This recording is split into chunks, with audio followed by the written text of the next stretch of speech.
This is a public service announcement. Something drugs. Do not proceed. Go. Do not go past cattails, and do not partake in upon the forbidden blueberries. I am that host you've heard about one day. I think my name is Chris. I forget sometimes because drugs. Speaking of drugs, maybe you shouldn't do them. I'm not one for letting the government dictate what I can and can't do with what is or is not my own body. Like, again, I don't want the government to tell us not to do drugs. If the government suggests, hey, maybe you shouldn't, Surgeon General, blah, blah, blah, I'd be like, okay, fine. As long as you don't prohibit the sale of these drugs and demand that I go to prison for trying to not feel pain for 5 minutes. Because you notice most of the drugs that are illegal are the ones that help with pain, or they're heavily fucking controlled substances. It's almost as if society hates cripples who are in constant chronic pain. Or something. I'm just guessing, of course. Because I'm totally not basing this off of my entire life story or anything. Of an Ehlers-Danlos patient who was given copious amounts of opium. And that large amount of drugs was great up until about year 7 or 8 of being on them. And then I started getting really bad side effects. It was more like year 5. Well, closer, but still. First 5 years I was great. I had no problems. If anything, the drugs helped immensely. After year 5, it started to get slowly and slowly more brain-numbing, worse, and my pain was coming back.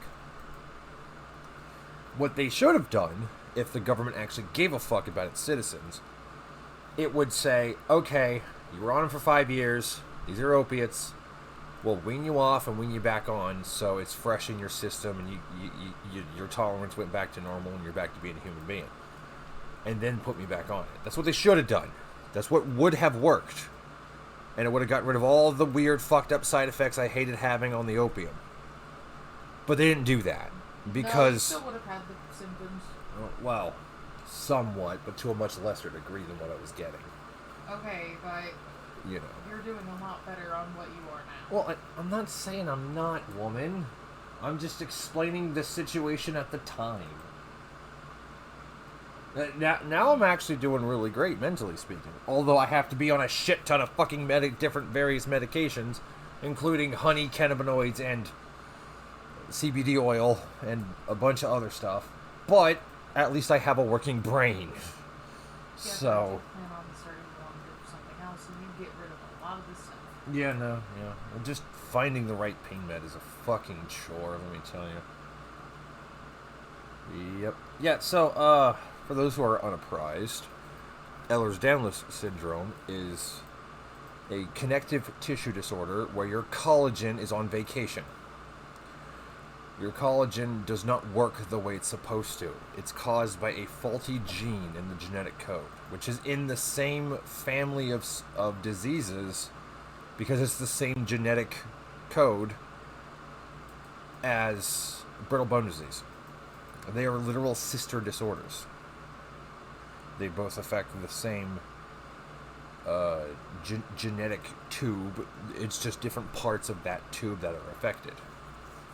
One part of the tube that's affected causes collagen instability, skin tears, ripping, tearing, bruising, mostly skin issues. Skin and joint issues. Joint's another big issue with EDS. And the other one causes your fucking bones to snap in two. But still, they are sister disorders. Fun fact. And I've actually known a family that had brittle bone disease. It's fascinating the ways the human body just goes on vacation. It's fascinating, really, but a big telltale sign of brittle bone disease is you have gray eyeballs. the whites of your eyes are gray. And it's actually because that white part of your eye is colored by calcium. With brittle bone disease, your calcium's fucked up and doesn't have the right genetic code, therefore your bones are brittle and your eyeballs are gray. With Ehlers-Danlos syndrome, it's not your calcium that's fucked up, it's your collagen. Your collagen is what's fucked up. And that's when you start to have all sorts of issues. At least with that condition in particular. Now, again, I must stress, know your limits. If, again, I'm as freedom of the individual as you get. But you need to know what your body can handle. I have done a combination in one night, a combination of opiates and alcohol that would kill most people. And all it did was get me drunk. Like, really drunk. That's all it did. It didn't kill me. It didn't fuck up my heart. It didn't fuck up my kidney. Nothing. But I only did it once. I did it once, was like, okay, that was weird, and then never did it again. Right? So, know your limits. Right? I probably shouldn't have even experimented with that. But again, I'm 6'10", so That doesn't having... mean you get the excuse. Well, I'm not... Jesus, woman. I'm not saying it excuses me from not doing drugs or doing drugs. I'm saying because of my height, I was able to tolerate that large amount of mixture. Okay, but I'm just saying that Yeah. you don't get a pass. Well, I'm not saying I get a pass for my irresponsible actions. I'm saying if a normal person did what I did, they would be fucking dead. So don't do that, people. Unless you're freakishly tall and have a uranium deposit chamber for a goddamn stomach. Just don't do it. Or you could just not do it in general. It's much safer, but still. Just... God, fuck. You know, just, again, know your body's limits. Know what you can handle. Some people get fucked up on beer and drink hard liquor like it's nothing, and other people drink beer like it's nothing and get fucked up on hard liquor. It just depends how your body is. A lot of that's genetic. A lot of that's like a heritage, racial types. Nords are actually one of the few races on the planet that have a genetic component where when they drink heavily, they release oxytocin in the brain. I think that's the right drug. The serotonin. They release serotonin in the brain, the feel-good, happy chemical. And that's why almost every Nord you've ever met was a happy drunk. Myself included. A happy I love you drunk. That's very common amongst Nord-blooded individuals. Another fun Nordic genetic trait is something to do with basic blood rages and the occasional savage beating of people who threaten your life or your family's life. So, another fun thing about not fucking with white people. Fun time. Yep, but anyways, still, I mean, just with drugs in general, I've never experimented a whole lot. I did very basic shit. Most of it was opiates.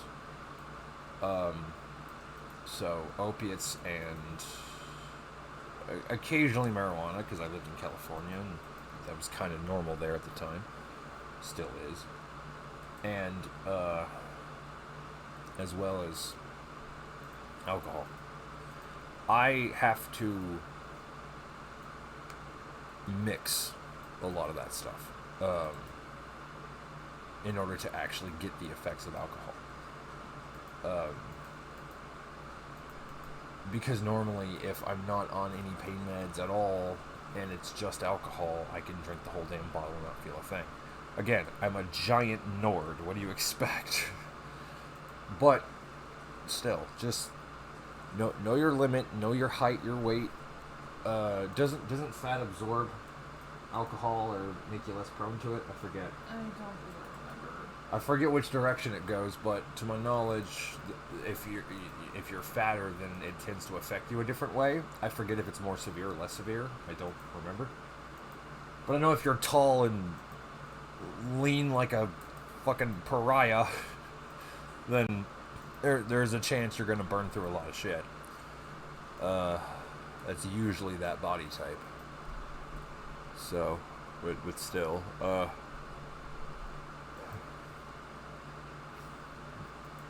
just yeah, be cautious. Don't overdo things.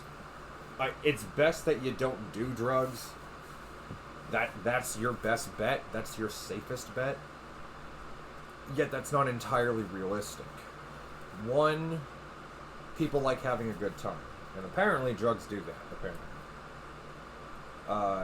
Two, there are people like myself with chronic pain disorders that feel, and I think rightfully so, that I'm allowed to not feel pain once in a while. I'm allowed to get drunk enough that I forget I have chronic spinal issues, right? Like I'm allowed to do that once in a while, right? I feel like that's my right as an individual. So, you know, you got all that going on. I mean, you know, just that in general. And on what is a drug? I had this debate a lot with potheads in high school, because they think that just because it's a plant, it's not a drug, and not realizing that poppy is opium and cocoa is cocaine. Oh, no, you just said that way wrong. What? Coca. Coca. Whatever. You just said cocoa. Oh.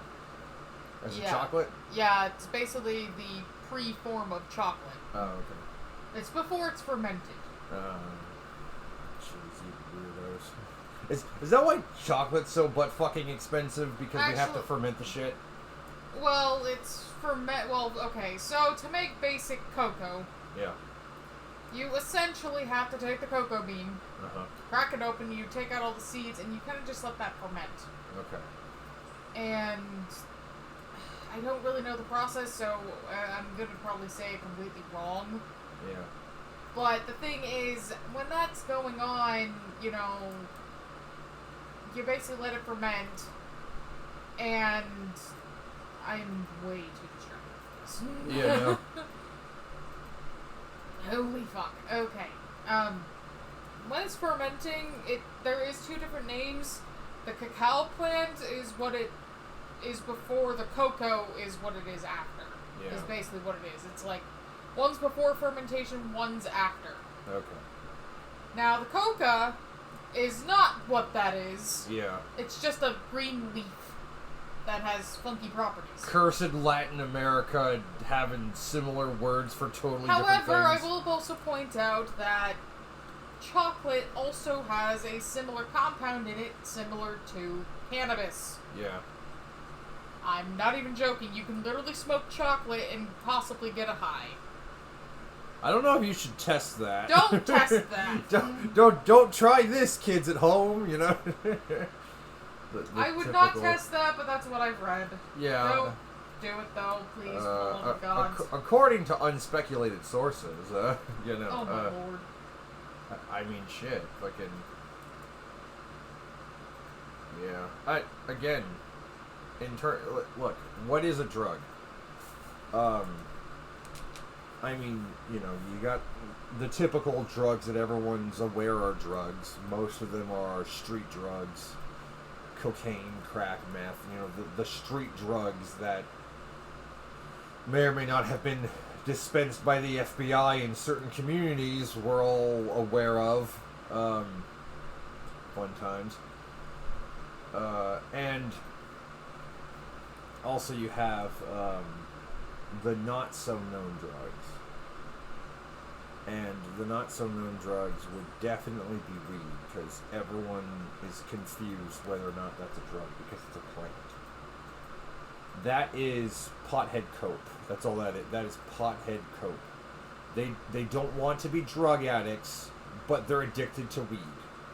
And yes, you can be addicted. I'm tired of people saying, "Oh, it's not addictive." Yeah, well then why are you smoking it every fucking day? Because I like to. Yeah, exactly. Okay. If it alters your brain, it can be addictive. It's most definitely addictive, considering even I was possibly addicted to it at least at one point. Yeah, no, like... And again, there's enjoying the side effects. And then there's pursuing it for said effects. Right? And when everyone was talking about the whole, like, you know, making pot legal thing, the vast majority of those people didn't give a fuck about it being good for glaucoma or cancer or whatever. They didn't care. They just wanted to toke up and not get bothered by the fucking cops. That's all it was. You know? I mean, I get not wanting to be bothered by the cops, but come on, y'all. And again, you know this because every time they would trot around someone who was like speaking positive about cannabis legalization, they always had like a fucking hacky sack on and beady little red eyes and dreadlocks and fucking... Look, you don't change your entire fucking appearance unless what you're doing has some bearing to it. Now, with goth, it was very much a sense of beauty in the world and wanting to reflect said beauty. Okay, makes sense. With potheads, it's... I'm addicted to fucking weed. And at what point in our society do we start saying cannabis connoisseur? It's fucking pothead. Like, holy shit. Dude, you just fucking moved that. Oh, sorry. It's fucking pothead. No, you're not a connoisseur. You're a fucking drug addict. So yeah, now that I've pissed off every fucking napped hair hippie motherfucker on the planet, might as well move on to the next drug. I mean, in terms of opiates is a dangerous level of effective. And I say that because it's very easy to forget you're a human being while on opiates. It's very easy to forget that you have limits, that you have things that can hurt you. Be it your own body's decay or external forces or any of that. It's very easy to forget that you are a human meat sickle. It gives sort of a feel of invincibility to some extent. And that might sound fun on paper, but in practice that's a very bad idea in terms of survival. Very bad idea in terms of survival. So, again, might sound fun and daring and enjoyable, but not in practice, believe me. Oh, nice. So, again, like, I was diagnosed with Ehlers-Danlos when I was about 16, 17. Before then, we found a hole in my heart when I was 15. And I was in constant, chronic, mind-numbing fucking pain all the time. As a teenager, I was suffering physically. So, now, if people don't have access to painkillers that work for their pain, whatever that may be, then they're gonna take it out in other ways. Right? This might sound weird and counterintuitive, but cutting yourself to relieve the pain is a thing. It's dangerous because you can fuck up, cut too deep, do all, your hand can shake, all sorts of weird shit. So, again, very dangerous, but it's a natural consequence of having drugs that people can't use. Specifically for pain.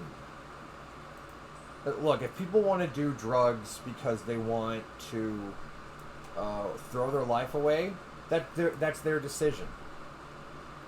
As an individual, that's their decision. But when it comes to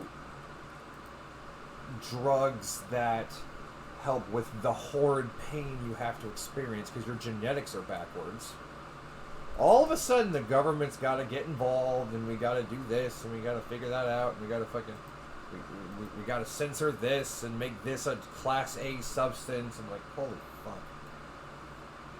Like, the government's totally fine with leaving people alone when they're drinking booze. Right? Or they're taking opiates, and their doctor gets their ass kissed enough to let them continue. Which, again, thanks Biden, we appreciate the opioid epidemic you and your goddamn gay partner love boss created. And, okay, real quick, about the Obama thing. Oh boy. Where the fuck was this guy 15 years ago? Or 10 years ago? Where the fuck was he? The one who came out and said, oh, I slept with Obama in 99. Where the fuck were you in 2010? Where were you? Wait, what the fuck? Why did you just vanish for 20 fucking years? Were you on holiday? Were you on vacation? Did they pay you to be silent until now or something? What the fuck? Where were you when we needed you to get rid of this motherfucker who was raping the country, destroying our businesses, exporting all of our jobs to China, screwing up world politics for the next 50 fucking years, and drone striking innocent children at Muslim weddings? I feel like those things are a little more, you know, apprehensible than I sucked a dude off in 99. But whatever gets him out of there faster, I'm fine with. Holy fuck. Where the fuck was he? Like, what the fuck? This guy just disappeared for 30 butt fucking years? Probably butt fucking, and next thing you know, oh yeah, I slept with him way back when.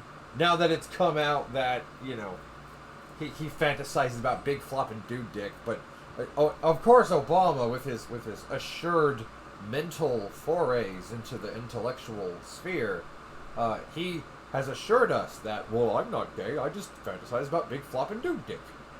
I'm not gay. That's called being gay. Look, you're either gay or bisexual. Given the fact that your husband-wife isn't, well, a wife, you're gay. And, okay, how is it Tucker Carlson is trying to show people evidence that Obama is gay without even mentioning the silverback gorilla in a woman suit in the room? Not even mentioning fucking Terry Crews from fucking Idiocracy. Not even mentioning, you know, like, holy fuck, man. The internet knew Michelle's real name was Michael for the last 10 fucking years. And all of a sudden, it's okay to acknowledge that Obama's into dudes. Like, dude, you're like prospecting around the ore. You're like, you're hitting every rock around this motherfucker. Hit the damn ore. Tell people the fucking truth, Tucker. That's your job, damn it. Why are things beeping when I record things? Holy fuck. Are you really gonna go check? Well, I kind of have to. Okay. It's only on the Outcast thing. Okay. Yeah, no. Ale wanted me not to show my personables.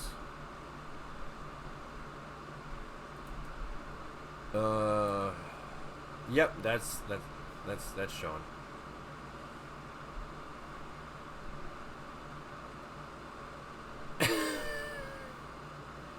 Wow. Wow. Hakon the Powerful. Viking warrior who ruled Norway from 975 to 995.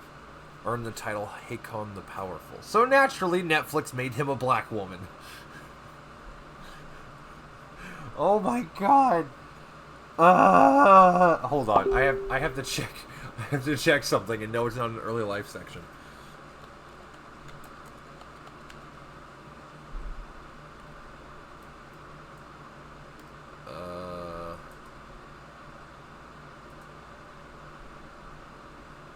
Okay.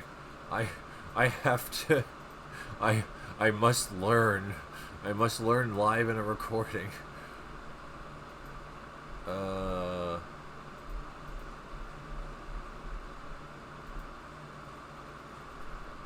Okay. Oh, wow. So you tell me their early career, but not their early life. Oh, wait, no. Yeah, you do. Oh, what do you know? Look. What do you... What?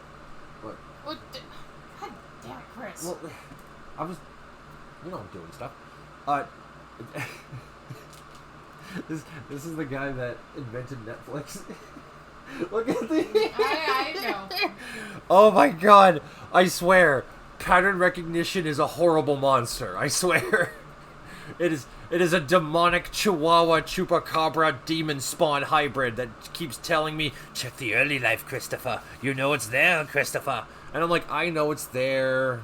Fine, I'll placate my inner darkness and look at the early life section. And then every time I'm like, correct! I was right the whole time. And I'm like, well, shit, I wasn't I? Well, that explains Netflix. Well, damn. Check the early life section. That's all you need to know.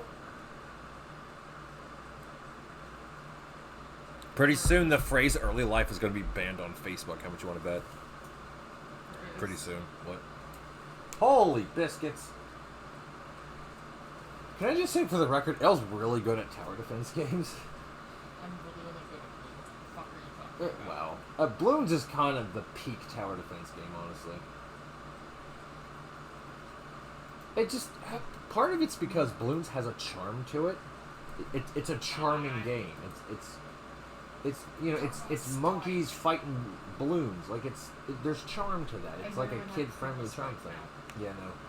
Perma-spike based. It's a kid-friendly charm thing. How is it perma-spike when they don't even say? Well, they don't refresh after the round. That's what it is. They get eaten up by the balloon, but it's actually better to have a perma-spike at the end. But, I mean, so... Okay, but this thing is, like, mad producing. Yeah, no, it's going nuts. So this was about drugs. And then I had to talk about Obama's big flopping dude dick obsession. And, again, this is what happens when a culture normalizes tying boulders to your genitals. This is what happens. So, or bricks or heavy objects or whatever. I just decimated all the DVDs. Nice. I'm really good at this. And then I say that and I'm really Yeah, no. Me, hey, I'm pretty good. Also me, damn it, I just died.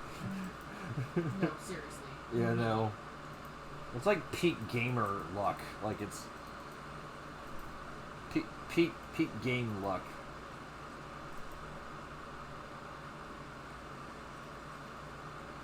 Can I just say for the record that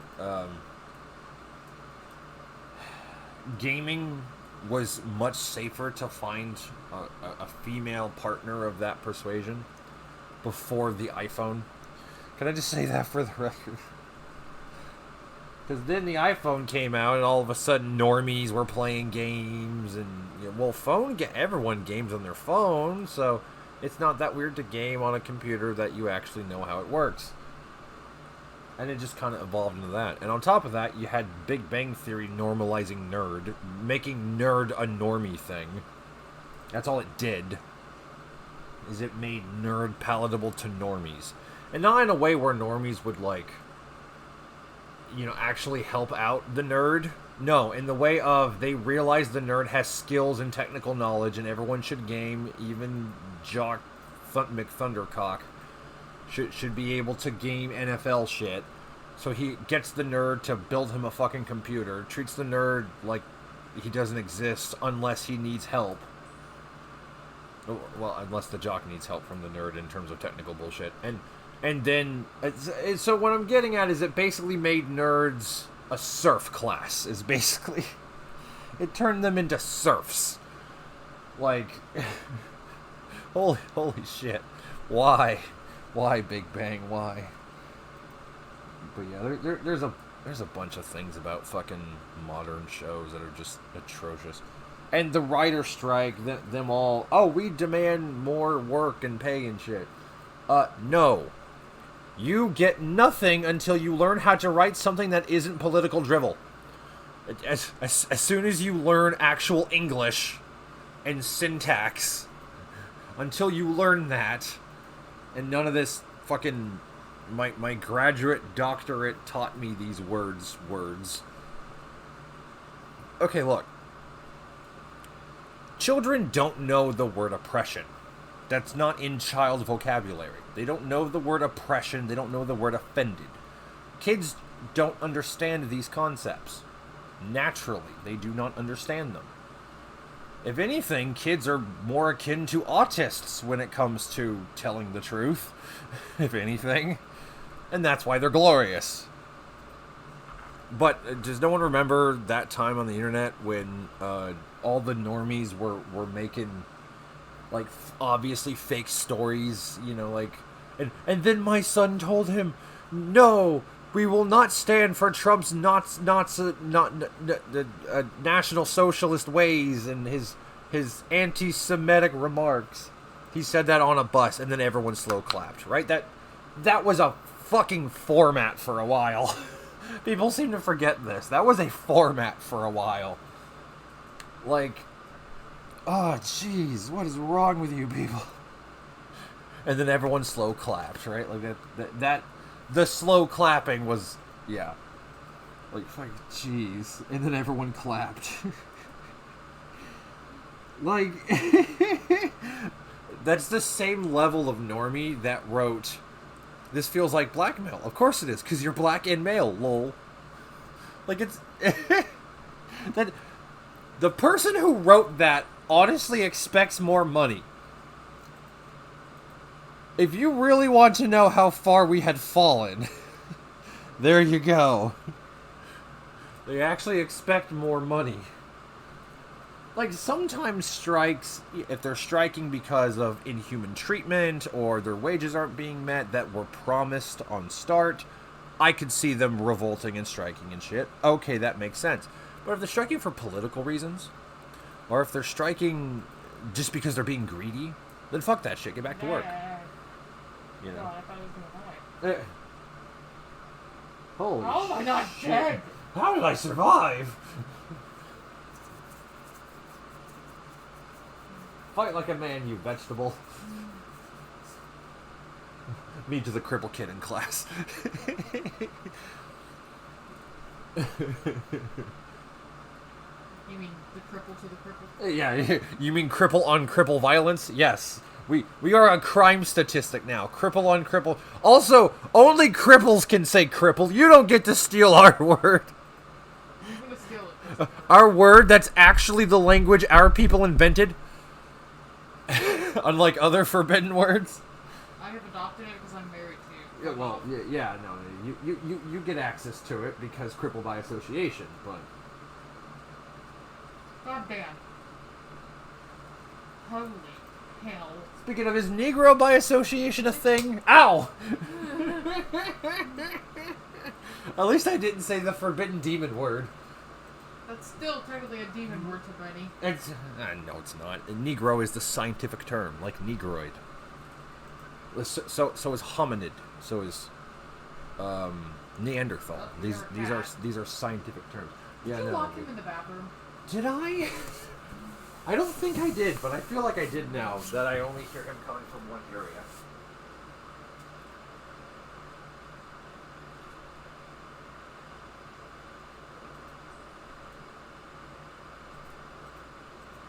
How did you do that? This fucking cat's a ventriloquist. Look, we heard him in the can, right? Mm-hmm. We could hear him coming from one spot, and it was muffled in the can.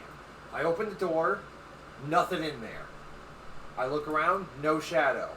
I turn around and I see him standing by the other hallway. And he just looks at me like, "Hi, Dad." And I'm like, "How the fuck did you do that?" That's kind of like how when I was a kid, my dog Brittany could open a locked door. I don't know how she did it. I would lock my door, and for obvious kid reasons, and then the dog would just open it and not give a fuck. And it was funny. But yeah, sometimes you don't want to be disturbed when you're fucking medicine. Oh, yeah. Oh, jeez. Go on. Yeah, climb. You know, I can't feel my left foot. Well, maybe you should check that out. You know? Gotta shake it vigorously. Okay. Just pop it off at the knee, shaking around at my enemies. That was a video game item, by the way. I don't know if the first one had it, because I don't remember the first one, but Medieval 2. It was spelled... Oh, I lost. It was spelled medieval. I got to round 141. Oh, base. But yeah, so... That's doing pretty good. You know, it is. Medieval 2... I forget the name of the main character. But I never died due to the DDTs. Nice. I forget the name of the main character, but he was like a skeletal knight brought back from the dead. And... Yes. Chris. What? I can get my monkey. I can get my monkey. But as I'm trying to explain this part, woman... I don't care. The knight could rip his bone arm off and beat enemies with it. It was fucking great. Just beat people with it.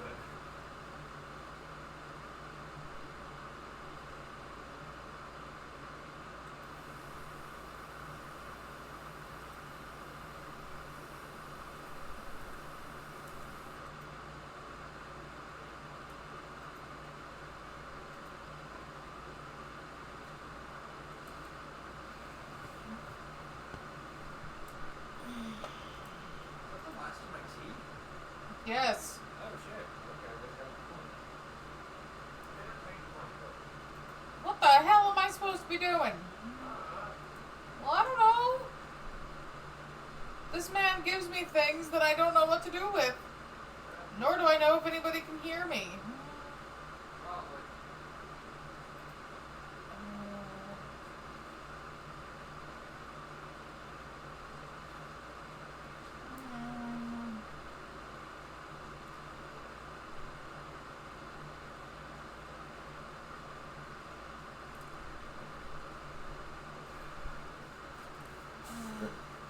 Actually, hell. Since I got stuff to do, and I'm just thinking of making it short today. Fuck it. This is I guess, bite-sized rendition. I guess we're at 40 minutes, so. But yeah. What's my outro? Yeah. Good night. Good luck. Get fucked. Take it easy. Don't be offended. Wiener.